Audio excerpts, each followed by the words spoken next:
Mercure rétrograde est enfin de retour en Scorpion. Et dans ce passage en Scorpion, il va agir un peu à la façon d'un miroir dans lequel il se regardera et dans lequel il trouvera deux anomalies.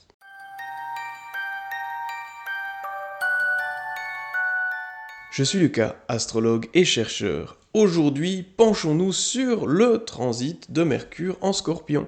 Dans ce signe, il y aura deux phases. En effet, la première, c'est la phase rétrograde qui va mener Mercure jusqu'au 20e degré Scorpion, puis il va repartir, deuxième phase de ce transit, la marche directe qui le mènera ensuite en Sagittaire. Ces deux phases peuvent être vues comme une double logique d'action dans la première phase et de réaction dans la seconde. Ou plutôt, de façon un peu plus appropriée puisqu'il s'agit de Mercure, une phase de réflexion et une phase de solution.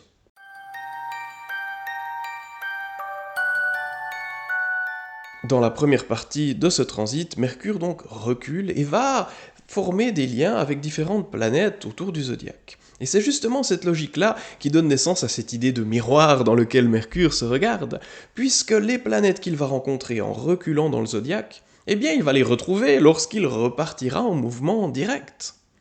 Et seuls deux astres ne seront touchés qu'une seule fois, c'est les fameuses deux anomalies. Entrons donc dans le vif du sujet ici, avec le premier contact.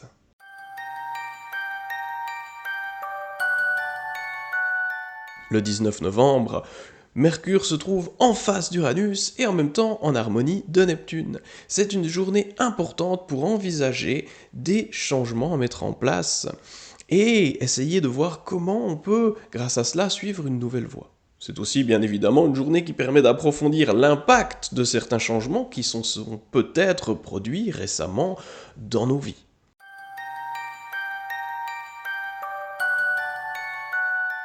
Le 20 novembre, première anomalie, parce que Mercure se relie au Soleil et cet aspect ne sera pas reformé en Scorpion. Il se formera plus tard dans un autre signe.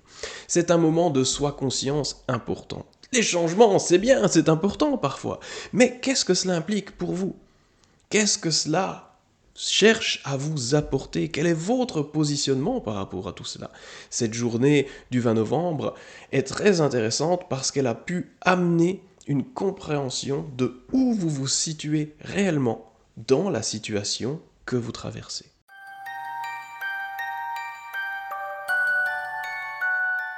Les 21 et 22 novembre, Mercure rejoint la longitude de Lilith, se met en harmonie de Saturne ainsi que de Jupiter de l'autre côté. Cette journée ou ces deux jours-là sont particulièrement intéressants pour observer et chercher à comprendre quels sont les éléments qui nous empêchent d'avancer, quelles sont les craintes qui sont présentes, quelles sont les peurs qui peuvent nous freiner. Et ceci fait de commencer à réfléchir à la structure, à la discipline, à la routine qu'il faudra mettre en place pour pouvoir aller de l'avant avec Saturne. Et en même temps également réfléchir à la philosophie qu'il y a derrière. De quoi aurons-nous besoin pour réussir à installer tout cela sur la durée? Jupiter, relié à Mercure, est propice à ce genre de réflexion.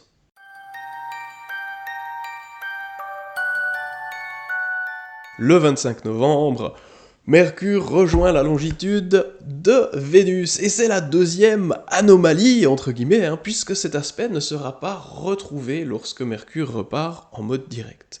Vénus-Mercure, c'est le plaisir de la vie.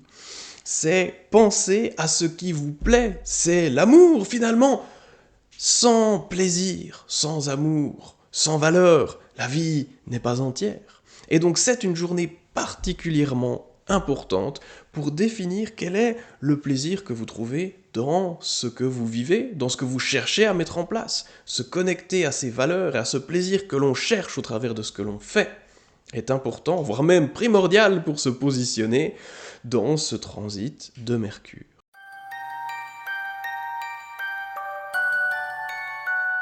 Mercure atteint ensuite le 20e degré du Scorpion le 29 novembre. Il s'y arrête, c'est la station directe de Mercure. Si vous avez une planète là, autour du 20e degré du Scorpion, ou ailleurs dans le zodiaque, à 20 degrés d'un signe, qui soit contact intéressant avec ce Scorpion, c'est ce qu'il y a à utiliser. Le fruit de vos réflexions depuis plusieurs semaines aboutit là, sur cette planète. C'est celle qu'il faut utiliser. Elle sera une clé pour vous, personnellement.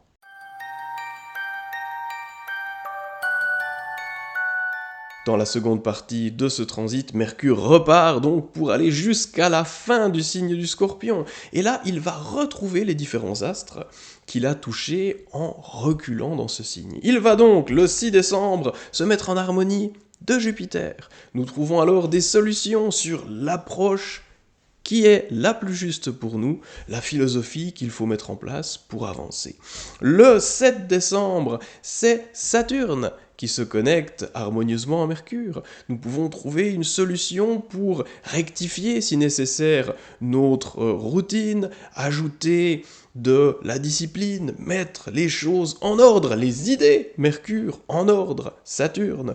Puis le 10 décembre, Mercure se retrouve à nouveau en face d'Uranus. C'est un moment de capacité, de compréhension et d'intégration de ces changements qui ont eu lieu, ou alors de mise en route de changements que vous avez réfléchis jusque-là. Ensuite, le 11 décembre, Mercure se relie à Lilith et crée une nouvelle harmonie à Neptune. C'est le moment où nous pouvons véritablement comprendre les tenants et aboutissants de ce qui nous empêchait d'avancer. C'est là où nous pouvons trouver des solutions pour vaincre certaines craintes, pour oser. Et nous allons voir alors, avec l'harmonie à Neptune, une voie s'ouvrir, et ce qui est possible peut alors gentiment se révéler de plus en plus clairement. C'est dans cette voie-là que nous pourrons ensuite travailler lorsque Mercure transitera en Sagittaire, signe dans lequel il entrera, là, le 11 décembre. Si vous aimez ce genre de format, au niveau des transits planétaires, n'hésitez pas à vous abonner à la chaîne, à liker la vidéo, et je vous dis à bientôt pour voir un peu le passage de Mercure en Sagittaire, mais aussi pour d'autres configurations astrales intéressantes. Au revoir.